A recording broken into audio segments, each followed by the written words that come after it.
Le tourisme occupe une place de choix dans la structure économique et financière du Maroc.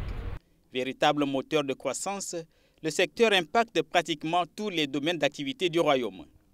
Riche de son passé prestigieux, Rabat, la capitale, réserve des surprises aux étrangers. La ville recèle de splendides monuments historiques qui sont incontournables pour attirer les touristes. Alors pourquoi le Maroc? On était déjà allé à Marrakech, on avait envie de retourner au Maroc, de découvrir une autre partie du Maroc, le nord cette fois-ci.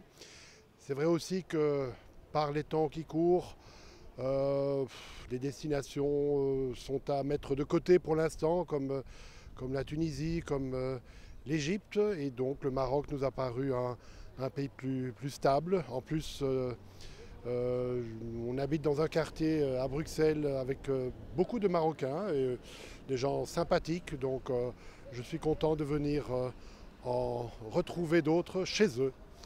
Voilà. Alors la saison se prête bien à cela. C'est le début de l'été, ou c'est plutôt la fin du printemps, et donc il fait une température agréable. C'est parfait pour nous. On n'aime pas les canicules et on n'aime pas la foule. Donc voilà, ça nous convient parfaitement. Les recettes générées par les non-résidents et un séjour au Maroc s'élevaient à près de 57,5 milliards de dirhams. Ces recettes en devises représentent près de 31% des exportations des biens et services. De même, le solde de la balance des voyages a couvert 24% du déficit de la balance commerciale en 2013. Le bilan de cette année est un bilan positif. On a pu drainer quelque chose comme 19 milliards de dirhams en matière d'investissement. La croissance en matière d'arrivée des touristes plus 7%, les nuitées plus 9%. On a également on est arrivé à quelque chose comme 100 milliards de dirhams en termes de chiffre d'affaires pour le tourisme. Donc le tourisme reste un levier important de l'économie marocaine avec quelque chose comme 9% du PIB. Et ces réalisations ont été faites malgré une conjoncture géostratégique pas stable, malgré une conjoncture économique et financière mondiale qui est caractérisée par la crise.